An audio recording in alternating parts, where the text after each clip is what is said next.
This is Optimal Living Daily, episode 1460, How an Early Failure Jumpstarted My Intentional Living Journey by Anthony Ongaro of BreakTheTwitch.com. And I'm your narrator, Justin Malik, reading you blogs or articles every single day of the year to help you live a more meaningful life, covering personal growth, self-help, minimalism, productivity, happiness, and more. Before we get to it, if you have a business or you know someone who does, you probably know that small business owners wear a lot of hats, and some of those hats are totally great, but some, like filing taxes and running payroll, for example, not so great. That's where Gusto comes in.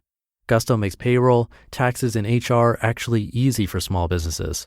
Fast, simple payroll processing, benefits, and simple management tools all in one place. Gusto automatically pays and files your federal, state, and local taxes, so you don't have to worry about it.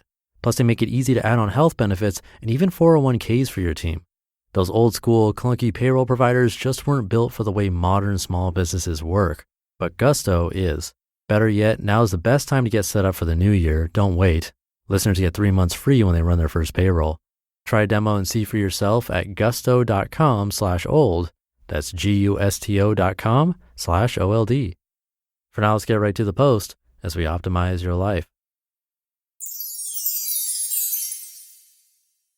How an Early Failure Jumpstarted My Intentional Living Journey by Anthony Ongaro of BreakTheTwitch.com. I spent the last week in my hometown of Ann Arbor, Michigan. I'm heading back to Minneapolis today, but I've had a great time visiting family and friends here.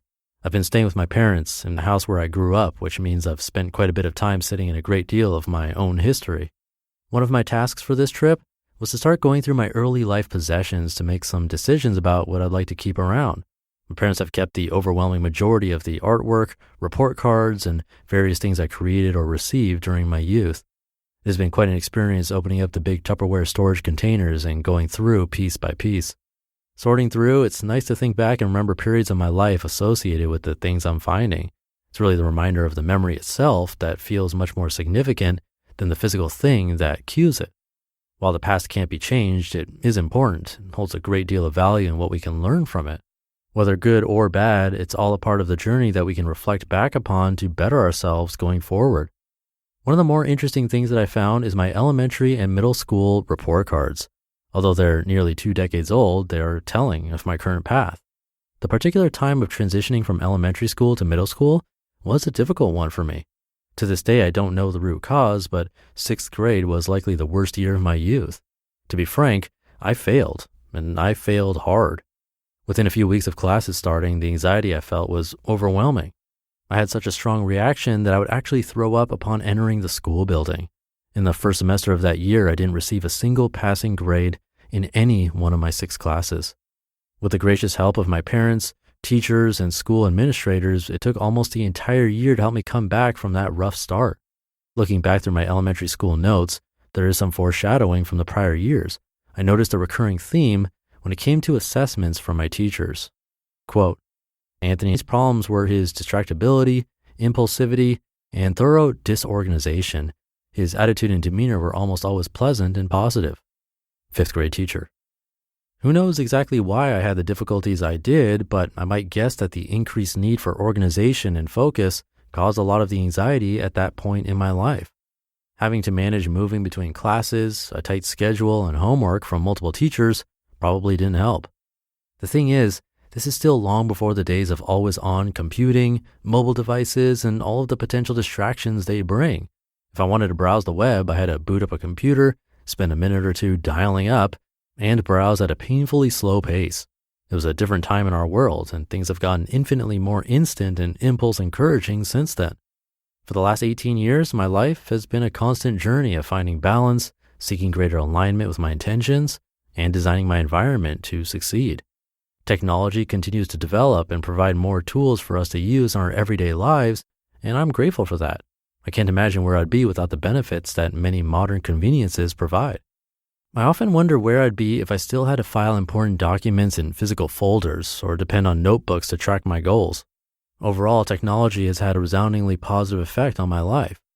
In looking at these old report cards and teacher's notes, I'm fully realizing why minimalism, intentional living, and aligning daily action with long-term vision has resonated so deeply. For the same reasons, talking about this journey and sharing it with you is one of the most meaningful aspects of my life. While today I am less distractible, less impulsive, and I'd still say pretty darn pleasant, I'm still that 11-year-old who couldn't quite pay attention in 5th grade. It may not be who I am, but it is a part of how I got to be who I am now. While we should not define ourselves by our past, it is still part of how we became who we are in the present. Had it not been such a rough year for me, I doubt I would have continuously sought solutions to the struggles and anxiety that I felt. At the same time, it is that distractibility, perhaps disorganization, the very things that technology can help, that allows it to take over our lives if we're not careful. A continuous balance is how we can ensure that we are benefiting from all it has to offer while keeping intentional relationships simultaneously. For me, this is why I write, why I make videos, and talk about the things I do.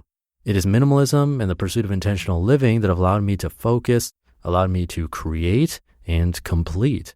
It is removing the distractions in my life that has allowed me to truly align with my values.